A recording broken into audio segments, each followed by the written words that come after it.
Hello everyone, and welcome back to another video here on Keep Running with BK. And many of you are probably checking out this video because you wanted to check back and see how the ultra marathon went. And if you happen to stumble on this and this is maybe the first video that you're checking out, or you have no idea what I'm talking about, my name is Bill and I am the host here on Keep Running with BK, where I share running insights, training tips, and motivational ideas to help all of us to keep running. And I have just finished a short series on my preparations for an ultra marathon, which I ran yesterday. And in this video I will be sharing not only some video snippets from the actual event itself, but just giving you my thoughts after I've had some time to really think about the race a little bit, and we'll share those with you right after this.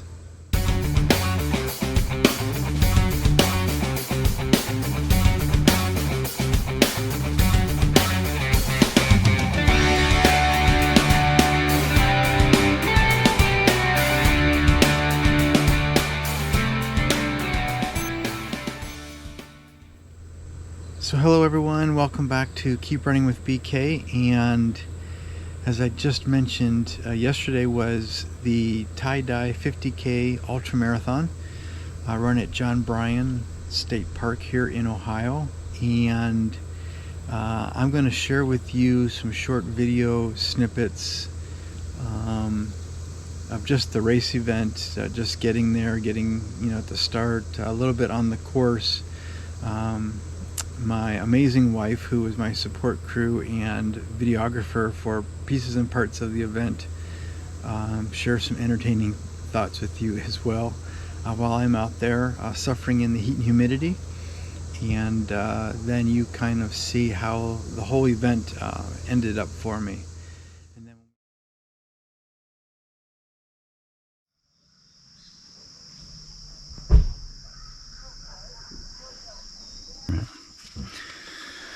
Alright, so we are here, we're parked, we did a little bathroom break and got checked in.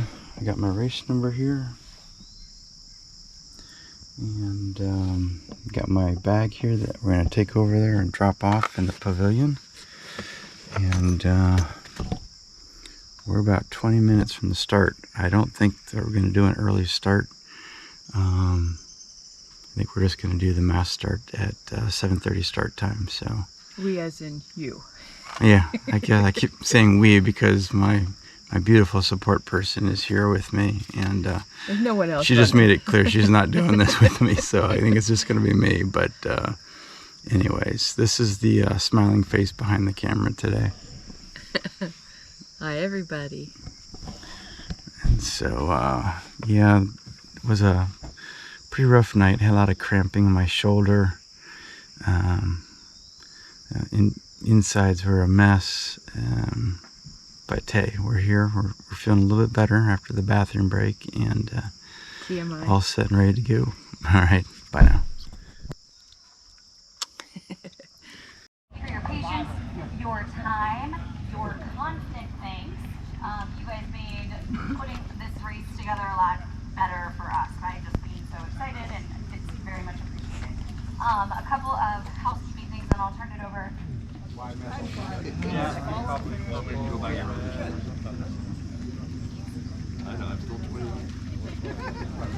Everybody's anxious to go here. Go!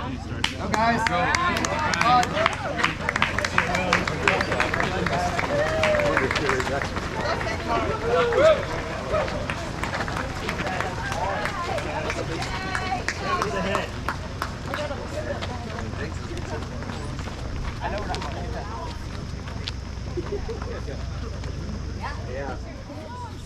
Okay, he looks good. Hopefully we'll make the pass off at the next, I think, an hour and 15 minutes, he said. And see how he's doing. It's a great day. I think it's a little cool. He probably would have liked it cooler for a run. There's actually quite a few women, which is encouraging. Okay, talk to you later. Bye.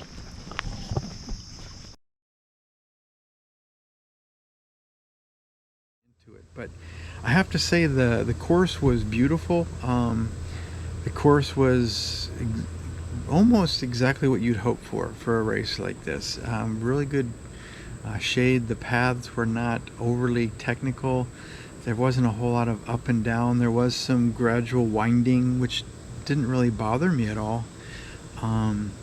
This was a great course to do something like this. Now granted, there were a few sections where it was a little slippery, or some rocks and things like that, especially along the creek. That was perhaps troublesome. I did twist my left ankle at mile 6, my right ankle at mile 8. There was one section where it was really narrow and slippery where I stubbed my toe and I actually fell pretty hard, but I was able to shake that off and keep going. And I really did. I finished that first lap feeling good about things. Running the first 5 or 6 miles with that group was very relaxed, very comfortable. I was feeling very positive, all things considered. I really thought I could maintain that perhaps for the first 20 miles, which would have been ideal. That's what I would have hoped for. Around 5.5 miles, we came up on that first major aid station, and really that whole group that I was running with stopped. Was taking their time there, and I didn't really feel the need. I had everything that I wanted. Looking at the table, there's nothing there that jumped out at me, so I decided just to keep going without them. And I may have gone out, maybe picked up the pace a little bit too much from that point. I have to really look at the stats, but part of me was a little nervous because a lot of the conversation in that line, just listening to other runners, is a lot of them had done 50 milers, 100 milers, bad waters I shared. I mean, there's a lot of experience in there, and a lot of them that were immediately there with me, they were targeting roughly a 6-hour finish, which would have been like, the exceeds my expectations. And so part of me started getting a little worried, like, okay, they're stopping and I'm still going, and we are a little bit behind 6-hour pace. But maybe they know something I don't. There's a lot of experience in that group. I would say about 3 or 4 of them from that group caught me and passed me probably by at the end of the first loop, which would have been basically us coming in together.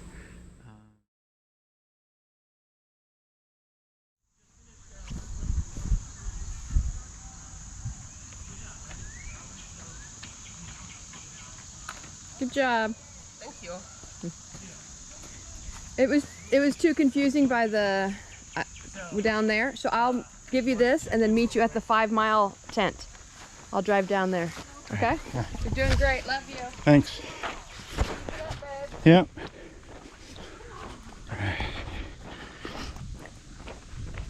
Not very well, but I never do, the night before a race, so that's okay. Yeah, I got up well before my alarm went off. But that's okay. Having a good day. Alright, I just finished my first loop. Starting the second loop. I tried to work out logistics to get the camera at a different point on the course, but it was just too difficult to navigate apparently. So, just to give you a quick update. First, that felt pretty good. The course is pretty flat, relatively speaking. There is a section where we go back and forth on a few trails that have got a lot of rocks and slippery at points. I twisted my ankle pretty bad at mile 6. That was the left ankle. Twisted the right ankle at mile 8. Mile 10, the directions got a little confusing. And as I looked up, stubbed my toe and fell pretty hard.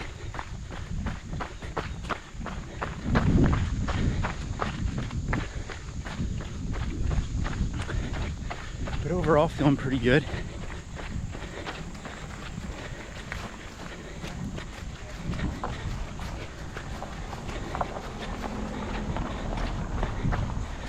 First 5 miles, I ran in a group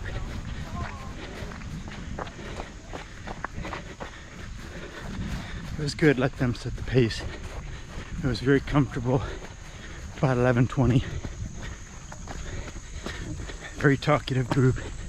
They did a lot of talking. I just listened. A lot of people run 50 milers, 100 milers, 200 milers. One woman ran Badwater, which is amazing. But so far, so good.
The second lap is when you can really start to feel the heat, the humidity. Partially because that's the section of the course that has the least amount of tree cover, and I could really start to feel that. You probably saw in the video update, that was a fresh shirt, by the way, and you could already see within probably 2 minutes of getting the camera and starting to share those thoughts with you that I was already sweating and it was starting to get a little drenched. Long story short, I ran the overwhelming majority, if not the entire first lap, 10 miles, felt great. I probably walked the majority, not all. I did some running in there, then it transitioned to running, walking, and then walking probably a good portion of the last few miles of that second lap as things were really starting to come to a head. My insides were really cramping. It was getting really, I was starting to get a little lightheaded and dizzy. I was hydrating really well. I had a hard time believing it was dehydration just because I had ample access to fluids. I was constantly drinking those fluids. But yet I was really starting to feel the effects of the heat and the humidity. And my legs were really starting to get tired. And gradually, near the end, those last few miles of the second loop and certainly into the third loop, whenever I would start trying to jog after walking a little bit, as I was trying to kind of control the heart rate a little bit up, it was getting up to 170, 180 a couple times, which was, a little high, and I didn't want to be in that area knowing I still had a lot of ways to go too. But every time I did that, I would start feeling some very weird and odd and concerning sensations, especially around my lower back side of the kidneys. And I got to tell you, in all my years of running, I never really experienced that before. And I don't recall necessarily hearing other people experiencing that as well, or reading anything, so I didn't have a clear answer what was going on, and that started to become concerning to me. And that third lap, to be honest with you, I really questioned whether I should continue on at that point. Had I seen my wife at the end of the second loop there at the pavilion, I probably would have talked it over with her and probably decided to stop then. Not seeing her, I figured, okay, the two people that I kind of came in with there at the end of the second lap, they were going to go out for a third lap. And so I said, all right, if they're going to go, I'll go see if I can hang with them. At least they'll have another set of eyes on me.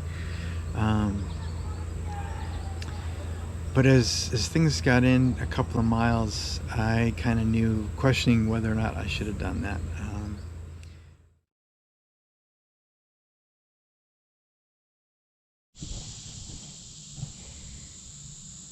Can you imagine jumping over this thing when you're tired? Come on, hero. So this is the first 5 mile, almost towards the first aid station at 5 miles. So they're doing this loop 3 times. Oh, it's an aid station.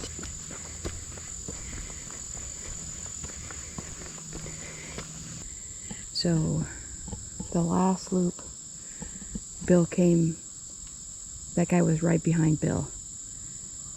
So I'm guessing he's going to be here in a little bit. The guy looked kind of rough in his eyes. So that means Bill's probably walking. He's probably sweaty and tired and feeling like, what was I thinking? No, he doesn't usually think that. He's probably thinking, I'd like to be done. I'm thinking, I hope he has a towel to sit on in my car, or that's gonna be one sweaty car seat. He loves it when I say that, but it's true. I know sweat smells, sticks to my car. He switched shirts. Come on, babe. Are you still alive? I started seeing some people that were on the trail earlier. I went on the gorge trail to see if I could see you, and I was like, oh, I hope he's not laid up somewhere. I'll have to be right here on the bench. How you feeling, babe? I'm feeling well. Yeah, you're almost done. You got 5 miles. That's it. Well, a little over 5 miles. I have 7. Is it 7? Yeah. Because that 5 mile, that part was like 5 miles, it said. I know. He's changed shirts. Yeah. Yeah. You can stick your head underneath there. I can push the faucet and get cool. No, my insides are just hurting. I'm sorry. You don't look terrible. I feel it. You need a granola bar or anything? No.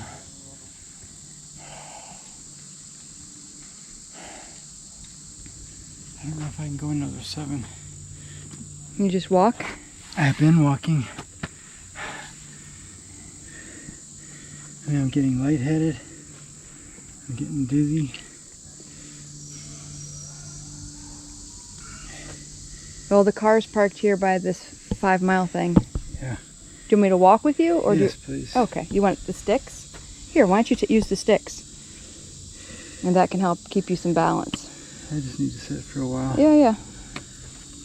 But then you can use the sticks.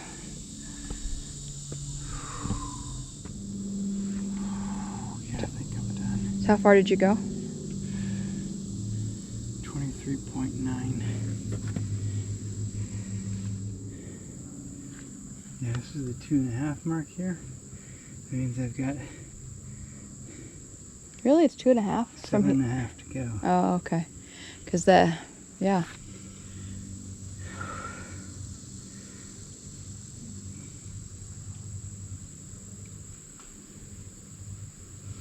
And what is it? It's a 50K is how many miles? 31. 31. I think it was 30. Yeah, I think my Sufferfest is done. Okay. I'm just not able to handle this heat and humidity. My insides are just ripped to shreds. Well, let's get you the 2.5 Yeah. to the car. Let me carry your water for you so you can do the sticks.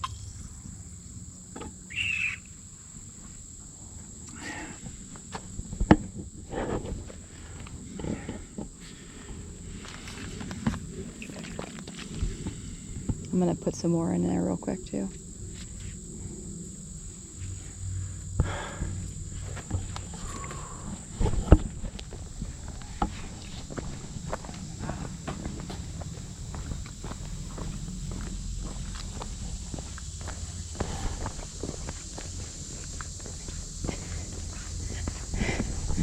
Still, with his gut dying, he's 10 times faster than I am. Do you want to go back and take the shortcut? The way I cut through by the water station, or you want to try to finish? I will. I'll meet you over there. I'll meet you at the car, okay? Fortunately for me, I surprisingly ran into my wife at about 2.5 miles into that third lap at the aid station that you saw there where she was waiting for me. And you saw how much I was suffering and hurting. And I was starting to get a little loopy. I could tell that my logic and reasoning was waning there a little bit. There were some times where I consciously knew I'm flirting with that point of where I may not be able to discern for myself reality. I wasn't sure whether or not I could make a good judgment call should things continue to decline the way they were. The cramping was getting really bad. Anytime I tried to jog again, that pain just continued to increase and it was getting more and more severe. My biggest fear was perhaps kidney shutdown or something like that, and it just wasn't worth it.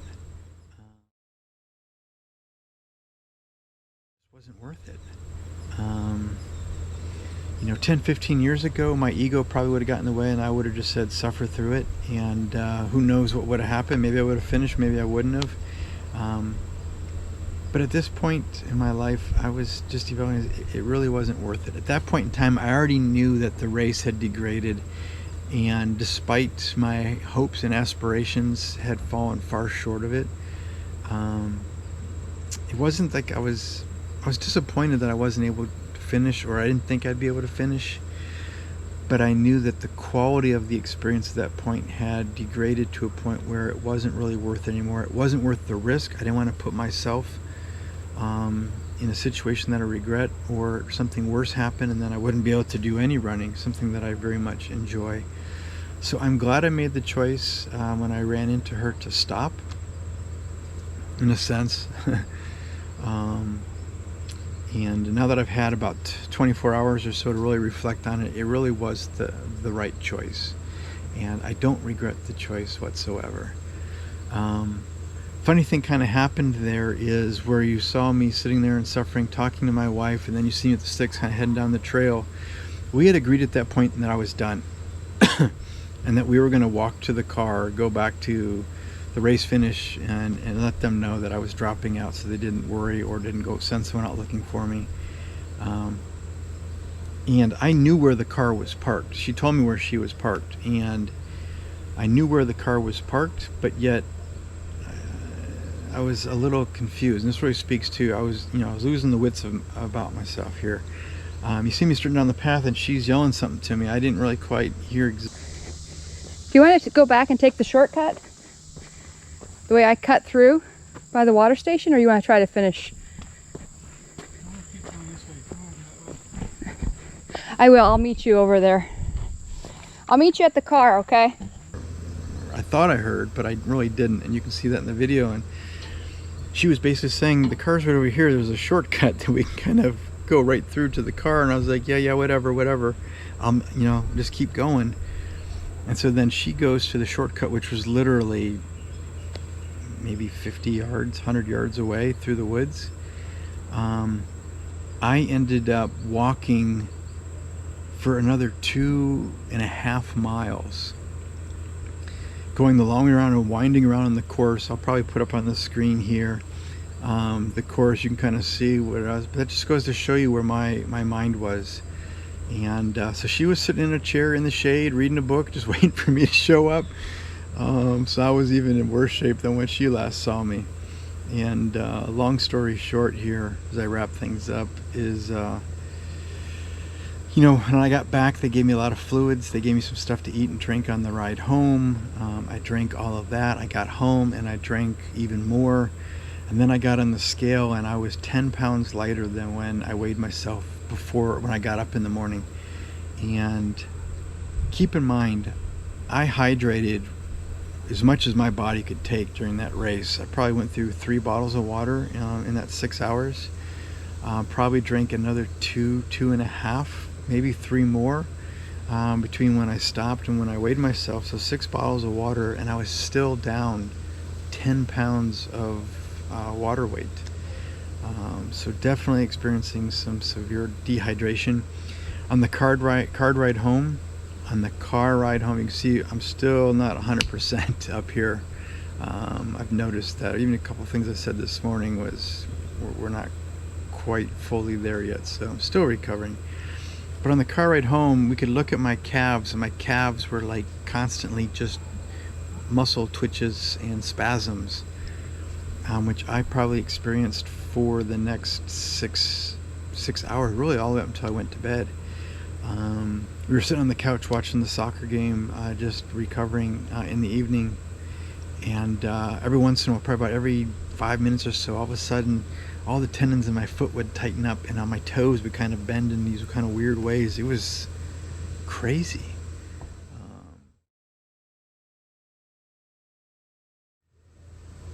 So as you saw there at the end, things did not end well for me in this race.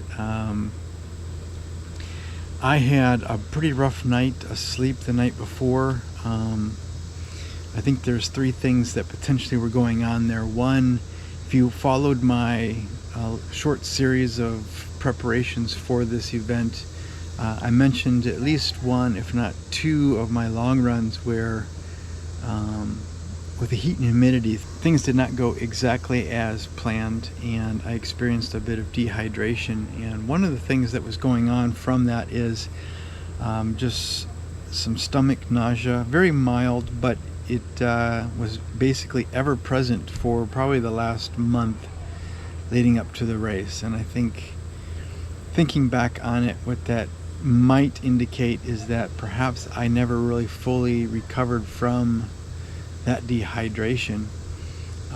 So I kind of got to the point this last week where that was going on, and then I think I ate something. That's probably debatable. My wife and I have a little bit of disagreement about what that was. And I think that didn't really sit well with my stomach, the nausea, and then the third part of it was just nerves. I think with the heat and humidity, I was really wrestling with that, and I'm sure that had a factor. And you add on top of that, as I've shared in these lead-ups, I've trained harder for this event, more mileage, my fitness level and all that for a long distance race was probably maybe in the best place that I ever recall being. And I think maybe some of the nerves were just, what if it fails? What if it doesn't go well? What does that mean? So that all kind of came together. And the night before, I just had a rough night sleeping. I was experiencing cramps. I was having cramps in my shoulders, cramps in my gut. And then the whole drive up there, the whole hour drive up there, was just my insides just kind of churning. So not necessarily the ideal circumstances that you want to experience going into it, but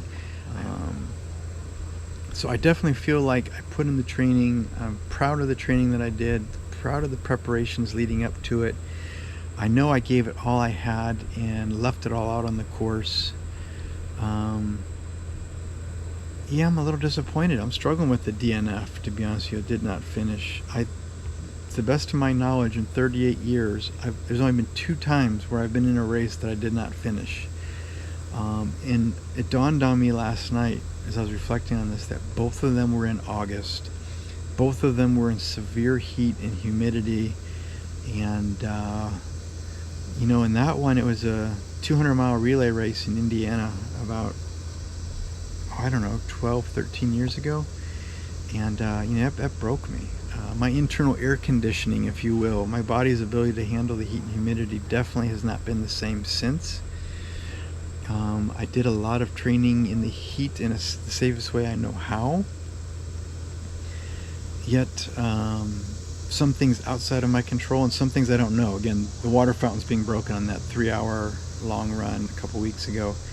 I don't know how my body would have handled had I had access to that water and that sort of thing, but I feel like I trained myself to hydrate better. I hydrated the best I could, and my body just could not handle it. So perhaps one takeaway from this for me is no more August races, maybe no more summer hot races. Maybe it's just purely just easy, higher volume running to my current abilities at the time and stretching a little bit, but really saving the racing for spring and fall where I know my body can handle it. I really enjoy running on the trails. At this point in time, I don't know how eager I am or if I have any desire to try to do another ultra marathon. They're exciting, there's a lot to it, but I just don't have a lot of experience at it. I think that's part of it. There's a lot there to learn for me. And my experiences on the roads, I think that's where I excel. It's where what I know, what I'm comfortable with, and I've been away from that, the longer, like the half marathon distances. I've been away for those for almost a decade, as I've documented elsewhere on this channel. But tune in next week when I share more thoughts on what's next. I'm going to give that some thought and really think about what I want to do next, where I want the focus of my running and training to go. I'm sure I'll do some more trail races here and there, but certainly shorter ones. I don't know about the longer ones, or just for fun. But anyways, I appreciate all the support and the encouragement, all the comments that I've gotten here on the channel, messages you guys have sent me, emails on Strava, all those things. I really appreciate it. I want to thank all of you. I appreciate you coming along on this journey with me. If you're new here and you've enjoyed this and you've been listening this long, I'd hope that you consider joining the channel and following me along on my running journeys and participating in the conversation. I truly desire to want to hear more about your guys' running experiences, what you're learning, what tips that you would offer on some of the topics that I'm talking about, or even if you have a topic you'd be interested in me sharing more about or exploring or what have you. I really want to engage here on the channel with all of you and really share insights with one another and training tips and really motivate each other to keep running. That's really, for me, what I want this channel to be about. And if you found value in this series, if you found value in the things that I've shared here, I'd really appreciate you giving me a like. Check me out on Twitter. I don't have a whole lot of Twitter followers, which is fine. I'm not forcing people to be Twitter people. But you can also follow me on Strava, follow my training there. And until next time, stay safe, be smart out here in the heat, train smart, and ultimately, keep running.